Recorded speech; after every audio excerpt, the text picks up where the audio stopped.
designer for Bank of America. And I remember reading, I think, an interview that Stu gave Kayfabe Memories, and he mentioned that you were with Ringling Brothers, and I thought it was a joke that he just, you left the magazine and went and joined the circus, but you kind of really did, didn't you? Yeah, I did. It's funny. So it's an interesting thread from growing up through my pro wrestling years and into the circus, because I think it's kind of a straight line in my mind. Yeah. I was a huge comic book fan growing up. Very heavy in Marvel, but I pretty much bought everything that was on the newsstands. And oddly, I was not a wrestling fan at all growing up. But pro wrestling, when I first came to the company, and I can tell you that story in a second if you like. But when I first came to the company, it sort of struck me like, these guys are flesh and blood comic book heroes, and so it was kind of easy to make the transition from not being a fan to joining the company, and becoming a fan, but really more than that, sort of coming to appreciate what fans plugged into as wrestling fans. So comic books to pro wrestling, and of course there was the pro wrestling comics since then. Yes. But comic books to pro wrestling, and then after 15 years with the company, I literally ran away and joined the circus. The Feld Entertainment, the company that owns Ringling Brothers, and they also produce all the Disney on Ice shows, right. Monster Trucks now, and a whole bunch of stuff. Siegfried and Roy in Las Vegas. I've given Feld a lot of money since I had kids. They're an amazing company, and I handled their online marketing and content for almost 10 years. Okay. After I left the Weston mags, the Apter mags, I don't know what we want to call them. I know Stu is sensitive about Apter mags. And he's always tried to get the term Weston mags going, and I think mags. Yeah, but it's hard to catch on. I guess. I mean, for better or for worse, that's just the parlance, right? Apter mags, they call them. It is. I think people started using that. I think it was Dave Meltzer actually was the first one to start using that, and it spread. But Bill was for so many years was the face of that whole family of publications, and so he became personally identified with them. I didn't realize, and it occurred to me when you sent me that comic strip that you had a Box Brown commission that kind of was a quick snapshot of your career at the magazines, that you did some TV also on behalf of PWI, right? I did, and that was one of the most fun things about my time with the company for a while there, and I have to go back and really look it up. It was like 84, 85 in there. Everything was riding high. And Bill and I would travel down to Atlanta for the TBS TV tapings, and we did PWI press conferences. We did them, Gordon Soley was there, so we did them with the Road Warriors. We did them with Jake Roberts, Tommy Rich, all the guys that were big at that time. We did them in Florida with the Florida promotion, Dusty Rhodes, Jimmy Valiant, those guys. And one of my favorite things, I actually said, Bill found this VHS tape recently, and I've never seen it. And I found this service where you mail your VHS tapes away and they digitize it. It was a Wrestle-thon event. Joe Pedicino, if you're familiar with him back in the day, he had about a 5 or 6 hour block of wrestling. I guess it was Saturday nights. And one year, I did this for a couple of years in a row, he did a Wrestle-thon fundraiser. And so he flew Bill and I down, got us a super stretch limo, which was great. I mean, you were just driving around Atlanta in this long limo. Got some great photos out of it. And Hooters was involved in the promotion. So the limo took us from Hooters to Hooters to Hooters throughout Atlanta. And the idea was that at each subsequent stop, we were supposed to look more and more as if the evening's alcohol imbibement was having its effect on us. Like a horse. Bill, now I've never seen Bill take a drink in his life, but boy, he played the part well. And it was really funny. By the end of the night, we had our ties wrapped around our heads, and we were yelling. Our jackets were half off and screaming. And so I'm looking forward to seeing this video. I'm sure once I get it, if it's not too embarrassing, or maybe even if it is, I'll wind up posting it up on YouTube. Yeah, because it was a fun piece of video. But yeah, we had a lot of good times doing interviews with the wrestlers and how much of press conferences. How much of the job was travel? I mean, I guess it's very different today in that sense. But were you actually on the road sometimes? I was on the road a lot for quite a while. When I first started at the company, So I'll tell you a quick story of the background. When I first started, I had gotten out of college, and I knew I was big into college radio and the college newspaper, so I knew I wanted to do something in media, and I wasn't quite sure what it was. And growing up on Long Island, of course, you have access to New York City. There's a lot of stuff going on Long Island, and I sent my resume out to everybody, and I couldn't. I had interviews, I just couldn't get anything going. Nothing was breaking for me, and so one of the places I sent my resume was London Publishing. I had no idea what they were. I saw some ad, and I sent my resume in, and I get a call from Peter King. And Peter King says, listen, we want you to come in and interview for a writer's position that we have. And I said, well, okay, what kind of magazines do you do? And he said, pro wrestling and boxing magazines. And I just went, really? As I said before, I wasn't much of a wrestling fan. So I said, well, let me think about it. And about 2-3 weeks later, I get a call back from Peter King, and he says, listen, I haven't heard from you. We really want you to come in to interview for this. It's like, oh, okay. I had a couple other interviews. Nothing really happened for me. So I went into the office, and it was just the best atmosphere I could possibly imagine.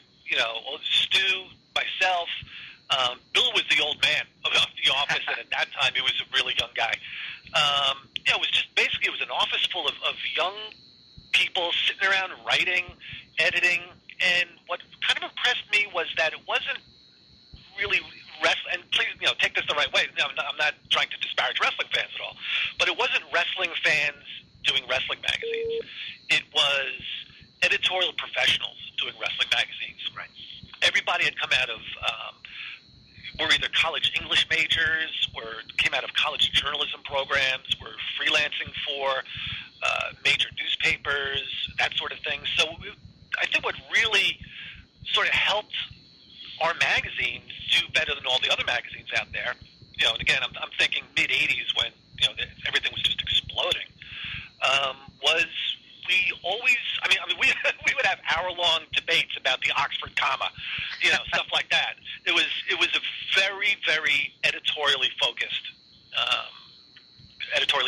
operation.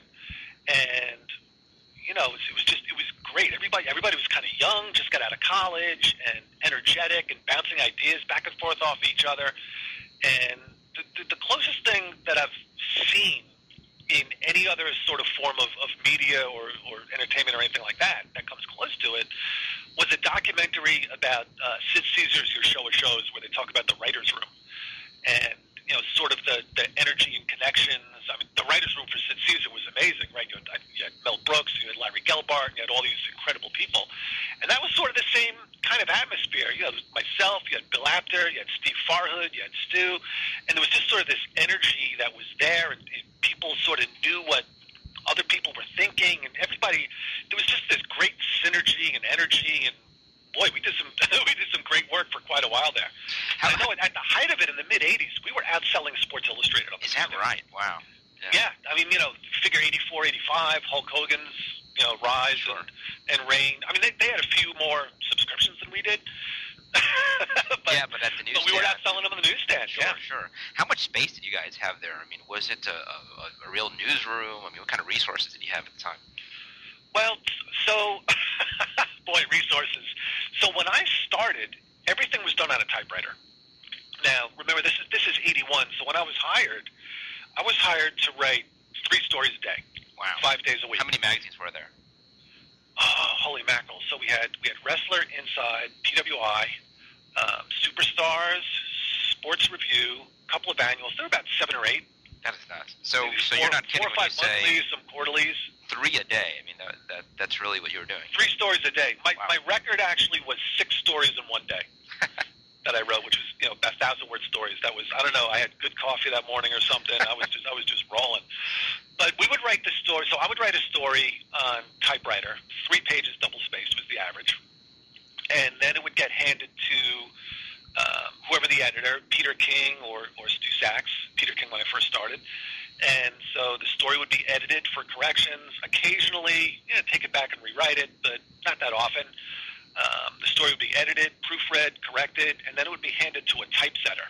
So it was a woman in the back of the office that sat at this typesetting machine all day long, And for the wrestling magazines, the boxing magazines, and everything else we did, she would have to retype everything we wrote into this machine, and then it would get spit out in a long strip of paper, typeset paper. And then the paper would be, man, this is really old school, right? Yeah. The paper would be physically cut with scissors into this long strip of typeset type. It would be run through a waxer to put wax on the back of it, and then you would physically paste it onto a piece of board. And, do that 68 times, you got a 68-page magazine. So what you always hear of people asking is, where do these ideas come from? You've got 6 in a day. How much leeway, freedom did you just have to come up with something? Were there meetings held every day, every week, where some ideas would be tossed around? Yeah, so we would have weekly headline meetings, and those were probably the most fun things that we did over the course of a working week. So we'd all sit around in a circle, all the writers, and the boxing writers too would sit in on the wrestling sessions. So we'd all be sitting around in a circle, and we'd have Bill would come out with folders of sets of photos. Right. We recently took pictures of this championship match. We have 10 great photos of this feud going on in Atlanta, whatever it might be. And we would sit around and brainstorm headlines for the story. So sort of a 180-degree flip from how things are normally written in conventional newspapers or maybe most other magazines. The headline would come first. And a lot of times it was driven by what kind of art you had, what kind of photos you had. Exactly. It was very much driven by what type of art we had. So, if we had a cover photo of,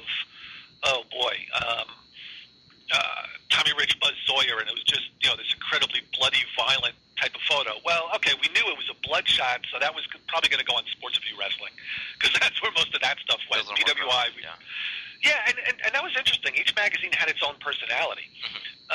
PWI was really trying to be very much more like a Sports Illustrated for wrestling. Sports Review Wrestling was kind of the other extreme. The really bloody photos would probably wind up in Sports Review. Wrestling Inside had a mix of both. Yeah. So we would sit around in a circle, come up with headlines, and that was the writer's job: take the headline and flesh it out into a story. Years later, I when I was working at the circus and Feld Entertainment, one of the projects that the company worked on was a Goosebumps stage show. You said you have kids. I don't know if you remember Goosebumps. Book. Yeah, the horror books for young kids, and they were written by R.L. Stine. And so I had the opportunity to have lunch with R.L. Stine, sitting right next to him. We were talking about backgrounds and everything, and I'm talking about my wrestling magazine years. And he started his writing career very much the same way, although he did it with Hollywood movie magazines. And it was just sort of this daily, high-volume, write stories.